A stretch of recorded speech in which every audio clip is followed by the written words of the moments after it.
ஓம் சாந்தி 14/3/2025 காலை முரளி. ஓம் சாந்தி. பாப்தாதா.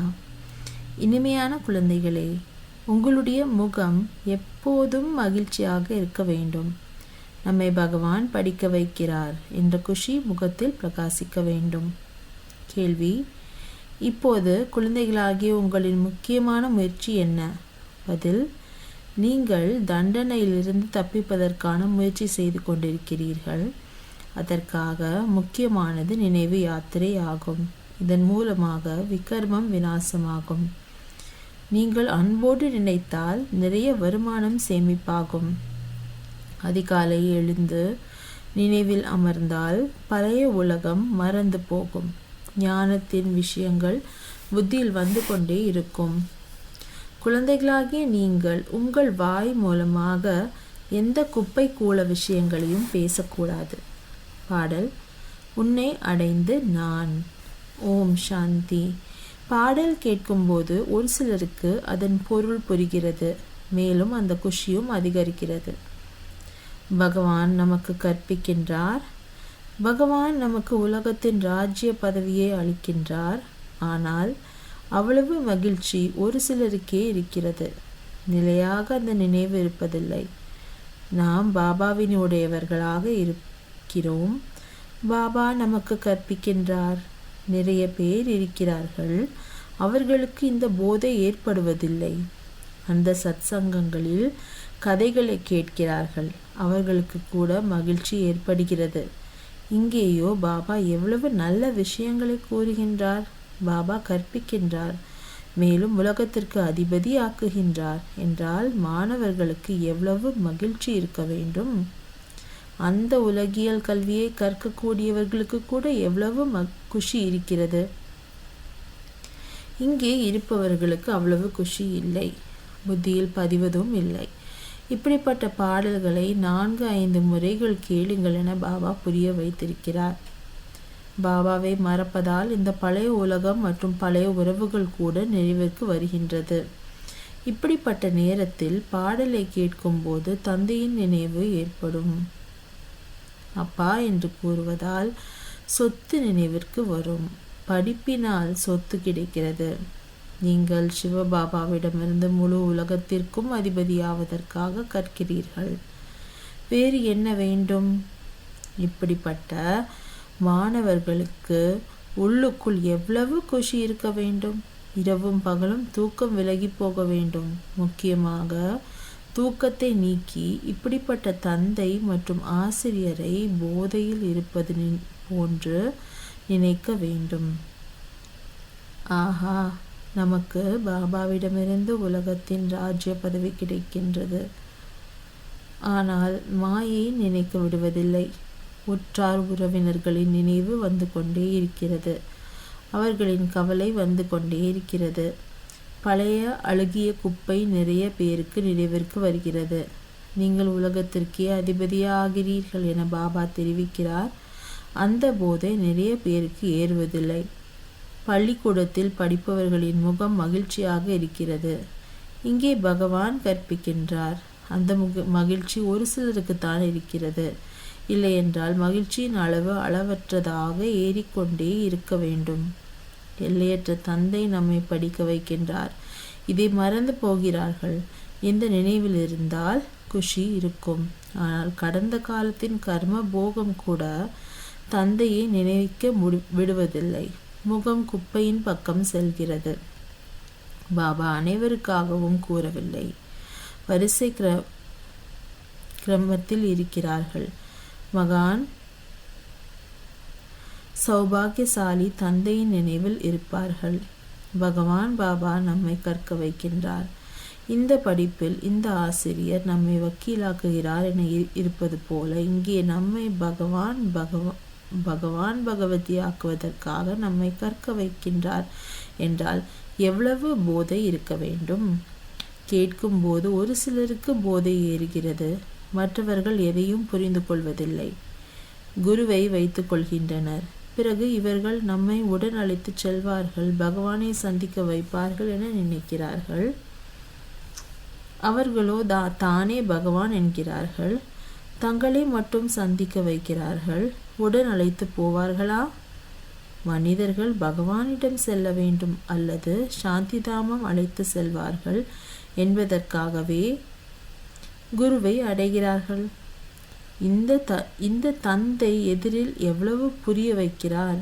நீங்கள் மாணவர்கள் கற்றுக் கொடுக்கக்கூடிய டீச்சரை நினையுங்கள். முற்றிலும் நினைவு வருவதில்லை. கேட்கவே கேட்காதீர்கள். நல்ல நல்ல குழந்தைகள் கூட நினைப்பதில்லை.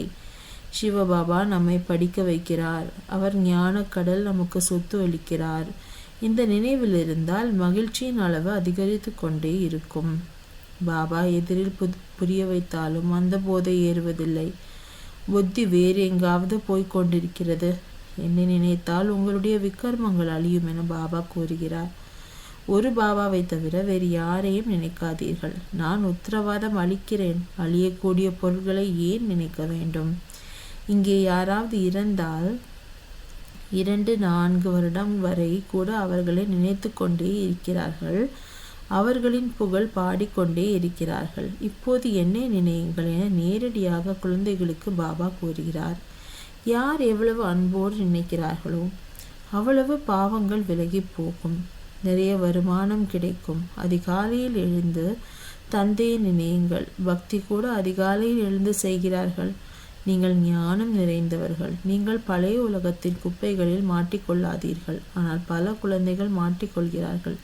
கேட்கவே வேண்டாம். குப்பையிலிருந்து வெளியே வருவதில்லை. நாள் முழுவதும் குப்பையைத்தான் பேசிக்கொண்டிருக்கிறார்கள். ஞானத்தின் விஷயங்கள் புத்தியில் வருவதில்லை. முழு நாளும் சேவைக்காக ஓடிக்கொண்டே இருக்கும் குழந்தைகளும் சிலர் இருக்கிறார்கள். யார் பாபாவின் சேவையை செய்கிறார்களோ அவர்களுக்கு நினைவும் வரும்.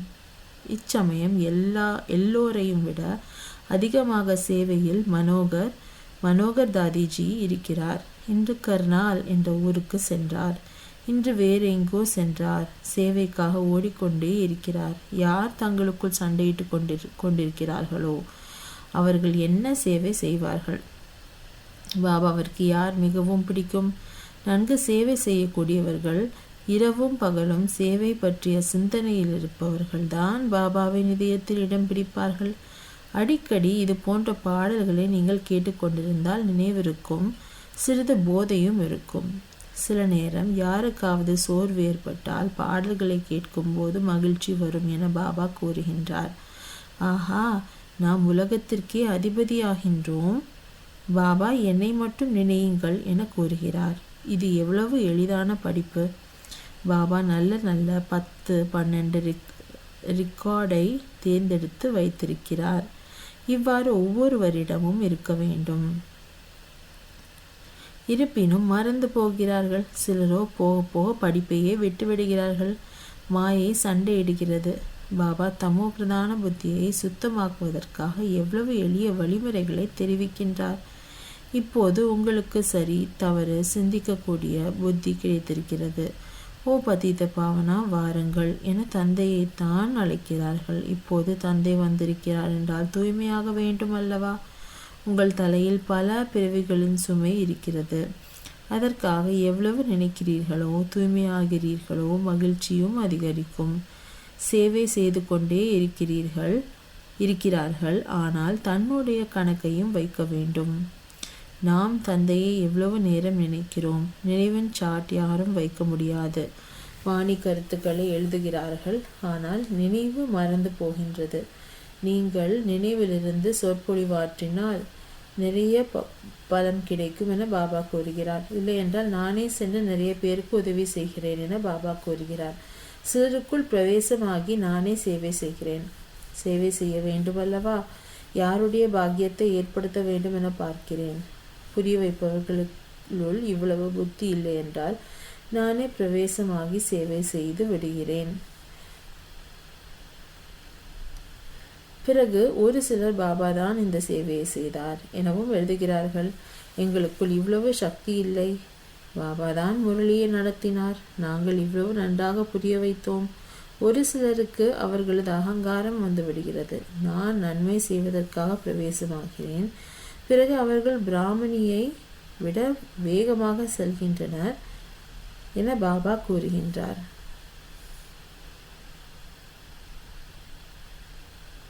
நான் நன்மை செய்வதற்காக பிரவேசம் ஆகிறேன். பிறகு அவர்கள் பிராமணியை விட வேகமாக செல்கின்றனர் என பாபா கூறுகின்றார். யாராவது முட்டாளை அனுப்பிவிட்டால் இவர்களை விட நாமே நன்றாக புரிய வைப்போம் என அவர்கள் நினைக்கிறார்கள். குணமும் இல்லை. இவர்களை விட நம்முடைய நிலையே நன்றாக இருக்கிறது. ஒரு சிலர் தலைமையில் இருந்தால் மிகவும் போதை ஏற்படுகிறது. மிகவும் பகட்டோடு இருக்கிறார்கள். பெரிய மனிதர்களை கூட நீ நீ என்று பேசுகிறார்கள். அவர்களை தேவி தேவி என கூறினால் அதிலும் மகிழ்ச்சி அடைகிறார்கள். இவ்வாறு பலர் இருக்கிறார்கள். ஆசிரியரை விட மாணவர்கள் புத்திசாலியாகி விடுகிறார்கள். தேர்வில் தேர்ச்சி பெற்றனர் என்றால் ஒரு பாபாதான், அவரே ஞான கடல். தேர்வில் தேர்ச்சி பெற்றனர் என்றால் ஒரு பாபாதான், அவரே ஞான கடல். அவர் மூலமாக நீங்கள் படித்து பிறரை படிக்க வைக்கிறீர்கள். சிலர் நன்கு தாரணை செய்கிறார்கள், சிலர் மறந்து போகிறார்கள். மிகப்பெரிய முக்கியமான விஷயம் நினைவு யாத்திரையாகும். நம்முடைய விக்ரமம் எப்படி விநாசமாகும்? சில குழந்தைகளின் நடத்தை இவ்வாறு இருக்கிறது. அது இந்த பாபாவிற்கு தான் தெரியும். மேலும் அந்த பாபாவும் அறியட்டும். இப்போது குழந்தைகளாகிய நீங்கள் தண்டனைகளில் இருந்து தப்பிப்பதற்காக முக்கியமாக முயற்சி செய்ய வேண்டும். அதற்கு முக்கியம் நினைவு யாத்திரையாகும். அதன் மூலமாகத்தான் விக்ரமம் விநாசம் ஆகின்றது. ஒரு சிலர் பணத்தால் உதவி செய்கிறார்கள். நாம் பணக்காரர் ஆகலாம் என நினைக்கிறார்கள். ஆனால் தண்டனைகளிலிருந்து தப்பிப்பதற்காக முயற்சி செய்ய வேண்டும். இல்லை என்றால் தந்தைக்கு முன்பு தண்டனை அடைய வேண்டியிருக்கும். நீதிபதியின் குழந்தை இது போன்ற வேலைகளை செய்தால் நீதிபதிக்கு இழுக்காக இருக்கும் அல்லவா? நான் யாரை பாலனை செய்கிறேனோ அவர்களுக்கு தண்டனையும் கொடுப்பேன் என பாபாவும் கூறுகிறார். அச்சமயம் பாபா இவ்வளவு புரிய வைத்தார், படிப்பித்தார். நாம் கவனம் கொடுக்கவில்லையே என தலை குனிந்து ஐயோ ஐயோ என்பார்கள். பாபாவுடன் தர்மராஜ் கூட இருக்கிறார் அல்லவா? அவருக்கு ஜாதகமே தெரியும். இப்போது நீங்கள் நடைமுறையில் பார்க்கிறீர்கள். 10 வருடங்கள் தூய்மையாக வாழ்ந்தனர். திடீரென்று மாயை குத்துவிட்டது. வருமானம் அழிந்துவிட்டது. பதீதமாகி விட்டனர். இவ்வாறு நிறைய எடுத்துக்காட்டுகள் உள்ளன. பல பேர் விழுகின்றார்கள். மாயின் புயலில் முழு நாளும் வீழ்ச்சி அடைகின்றனர். பின் பாபாவையும் மறக்கின்றனர். பாபாவிடமிருந்து நமக்கு எல்லையற்ற ராஜ்ய பதவி கிடைக்கிறது. அந்த மகிழ்ச்சி இருப்பதில்லை. காமத்திற்கு பின்னால் மோகமும் இருக்கிறது. இதில் பற்றற்றவர்களாக மாற வேண்டும். பதீதர்களை ஏன் நினைக்க வேண்டும்? இவர்களும் கூட நாம் பாபாவின் அறிமுகத்தை கொடுத்து எழுப்ப வேண்டும் என்ற எண்ணம் வேண்டும். இவர்களை எப்படியாவது சிவாலயத்திற்கு தகுதி உடையவராக மாற்ற வேண்டும். இவ்வாறு உள்ளுக்குள் வழிமுறைகளை கண்டுபிடியுங்கள். மோகத்தின் விஷயம் இல்லை. எவ்வளவு அன்பான உறவினராக இருந்தாலும் அவர்களுக்கு புரிய வைத்து கொண்டே இருங்கள். யாரிடமும் நெருங்கிய அன்பின் பற்று இருக்கக்கூடாது. இல்லை என்றால் மாற மாட்டார்கள். இரக்க மனம் உடையவராக வேண்டும். தன் மீதும் இரக்கம் காட்டிக்கொள்ள வேண்டும். பிறர் மீதும் இரக்கம் காட்ட வேண்டும். பாபாவிற்கும் இரக்கம் ஏற்படுகிறது. நாம் எத்தனை பேரை தனக்கு சமமாக மாற்றியிருக்கின்றோம் என பார்க்க வேண்டும். பாபாவிற்கு நிரூபணம் கொடுக்க வேண்டும். நாம் எத்தனை பேருக்கு அறிமுகம் கொடுத்திருக்கிறோம்? பாபா எங்களுக்கு இவர்கள் மூலமாக நன்கு அறிமுகம் கிடைத்தது என அவர்கள் கூட எழுதுவார்கள். பாபாவிடம் நிரூபணம் வரும்போது தான் இவர்கள் சேவை செய்கிறார்கள் என பாபா புரிந்து கொள்வார். பாபா இந்த பிராமணி மிகவும் புத்திசாலி, மிகவும் நன்கு சேவை செய்கிறார், எங்களை நன்கு படிக்க வைக்கிறார் என பாபாவிற்கு எழுதுவார்கள். யோகத்தில் பிறகு குழந்தைகள் தோல்வியும் அடைகிறார்கள். நினைப்பதற்கு புத்தி இல்லை. சாப்பிடும்போது கூட சிவபாபாவை நினைத்து கொண்டே சாப்பிடுங்கள் என பாபா புரிய வைக்கிறார். எங்காவது சுற்றி பார்க்க சென்றாலும் சிவபாபாவை நினையுங்கள். வீண் பேச்சு பேசாதீர். ஏதாவது எண்ணங்களை வந்தாலும் பாபாவை நினைத்தால் வேலையை பற்றியும் எண்ணினீர்கள், பாபாவை நினைத்தீர்கள் என்று பொருள். வேலையும் செய்யுங்கள், தூங்குங்கள், கூடவே இதையும் செய்யுங்கள் என பாபா கூறுகின்றார். குறைந்தபட்சம் 8 மணி நேரம் நினைக்க வேண்டும். இது கடைசியில் நடக்கும். மெல்ல மெல்ல உங்களின் சாட்டை அதிகரியுங்கள். 2 மணி நேரம் நினைத்தேன், பிறகு போக போக சாட் குறைந்து கொண்டே போகிறது என சிலர் எழுதுகின்றனர். அதையும் மாயை மறைத்து விடுகிறது. மாயை மிகவும் பலசாலியாக இருக்கிறது. யார் இந்த சேவையில் முழு நாளும் பிஸியாக இருக்கிறார்களோ அவர்களே நினைக்க முடியும். அடிக்கடி பாபாவின் அறிமுகத்தை கொடுத்து கொண்டே இருங்கள். பாபா நினைக்க வேண்டும் என்பதை வலியுறுத்துகின்றார். நாம் நினைக்கவில்லை என்பது நமக்கு தெரியும். நினைவில் தான் மாயை தடைகளை ஏற்படுத்துகின்றது. படிப்பு மிகவும் எளிதாகும். பாபாவிடம் நாம் படிக்கின்றோம். எவ்வளவு செல்வத்தை எடுக்கிறோமோ அவ்வளவு பணக்காரராக மாறுவோம். பாபா அனைவரையும் படிக்க வைக்கிறார் அல்லவா? முரளி அனைவரிடமும் செல்கிறது. நீங்கள் மட்டுமல்ல, அனைவரும் படித்து கொண்டு இருக்கிறார்கள். முரளி கிடைக்கவில்லை என்றால் கதறுகிறார்கள். ஒரு சிலரோ கேட்பதே கிடையாது. அப்படியும் இருக்கிறார்கள். அப்படியே நடந்து கொண்டு இருக்கிறார்கள். முரளி கேட்க வேண்டும் என்ற ஆர்வம் இருக்க வேண்டும். பாட்டு எவ்வளவு நன்றாக இருக்கிறது. பாபா, நாங்கள் உங்களிடம் சொத்தை அடைய வந்திருக்கின்றோம். பாபா இப்படி அப்படி எப்படி இருந்தாலும், ஒற்றை கண்ணுடன் அவலமாயிருந்தாலும் தங்களுடையவனாக இருக்கிறேன் என கூறுகிறார்கள் அல்லவா? அது சரி. ஆனால் சீச்சி, மோசமானவர்களிலிருந்து நல்லவர்களாக மாற வேண்டும். அனைத்திற்கும் ஆதாரம் யோகம் மற்றும் படிப்பு ஆகும். பாபா குழந்தையாகி மாறிய பிறகு நாம் பாபாவினுடையவராகிவிட்டோம். நிச்சயம் சொர்க்கத்திற்கு செல்வோம். ஆனால் நாம் சொர்க்கத்தில் எவ்வாறு மாற வேண்டும் என்பதை சிந்திக்க வேண்டும். நன்கு படியுங்கள். தெய்வீக குணங்களை கடைபிடியுங்கள். குரங்காகவே இருந்தால் என்ன பதவி அடைவீர்கள்? அங்கே கூட பிரஜைகள், வேலைக்காரர்கள் வேண்டுமல்லவா? படித்தவர்களுக்கு முன்பு படிக்காதவர்கள் சுமை தூக்குவார்கள். எவ்வளவு முயற்சி செய்வீர்களோ அவ்வளவு நல்ல சுகம் பெறலாம். நன்கு செல்வந்தரானால் நிறைய மரியாதை கிடைக்கும்.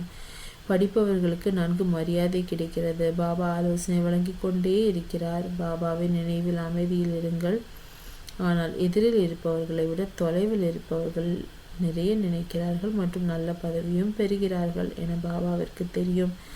பக்தி மார்க்கத்தில் கூட இவ்வாறு நடக்கிறது. சில பக்தர்கள் நன்கு இருப்பார்கள். குருவை விட அதிகமாக நினைவில் இருப்பார்கள். யார் மிகவும் நன்கு பக்தி செய்கிறார்களோ அவர்களே இங்கே வருகிறார்கள். அனைவரும் பக்தர்கள் அல்லவா? சந்நியாசி போன்றோர் வரமாட்டார்கள். அனைத்து பக்தர்களும் பக்தி செய்து செய்து வந்துவிடுவார்கள். பாபா எவ்வளவு தெளிவுபடுத்தி புரிய வைக்கின்றார். நீங்கள் ஞானம் பெற்று கொண்டிருக்கின்றீர்கள் என்றால் நிறைய பக்தி செய்துள்ளீர்கள் என புலப்படுகிறது. நிறைய பக்தி செய்தவர்கள் தான் நிறைய படிப்பார்கள். குறைவான பக்தி செய்தவர்கள் குறைவாக படிப்பார்கள். முக்கியமான முயற்சி நினைவு செய்வதாகும். நினைவினால்தான் விகர்மங்கள் அழியும். மேலும் மிகவும் இனிமையாக மாற வேண்டும். நல்லது.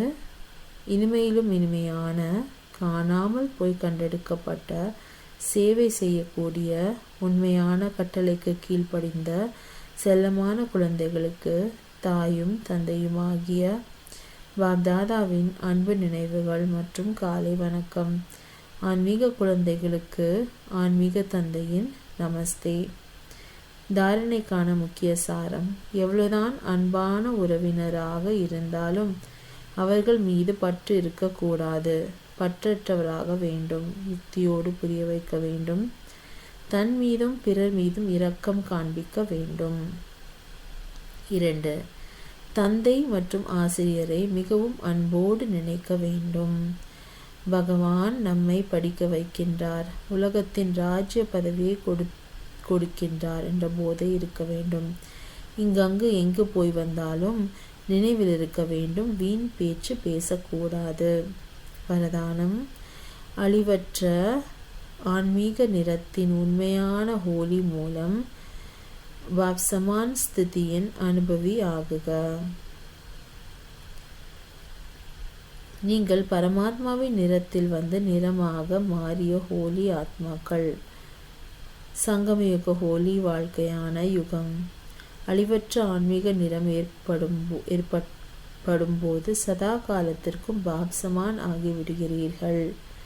ஆக உங்களுடைய ஹோலி என்பது தந்தையின் தொடர்பு என்ற நிறத்தின் மூலம் தந்தைக்கு சமம் ஆவதாகும். அந்த அளவிற்கு உறுதியான நிறம் இருக்க வேண்டும். மற்றவர்களையும் ஆக்கிவிட வேண்டும். ஒவ்வொரு ஆத்மாவின் மீதும் அழிவற்ற ஞானத்தின் நிறம், நினைவு என்ற நிறம், அநேக சக்திகள் என்ற நிறம், குணங்கள் என்ற நிறம், சிரேஷ்ட விருத்தி என்ற நிறம், சுபபாவனை, சுப விருப்பம் என்ற ஆன்மீக நிறம் ஏற்படுத்த வேண்டும். ஸ்லோகன்: திருஷ்டியை அலௌகீகமாக, மனதை குளிர்ச்சியாக, புத்தியை கருணையுடையதாக மற்றும் வாயை இனிமையானதாக ஆக்குங்கள். அவ்யக்த ஈஷாரே, சத்தியம் மற்றும் பண்பாடு என்ற நாகரிகத்தை தாரணை செய்யுங்கள்.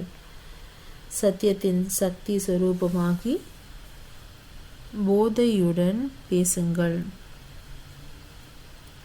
போதையுடன் பாருங்கள். நான் சர்வசக்திவான் அரசாங்கத்தின் சேவகர்கள் என்ற நினைவிலிருந்து யதார்த்தமற்றவர்களை யதார்த்தத்தில் கொண்டு வாருங்கள்.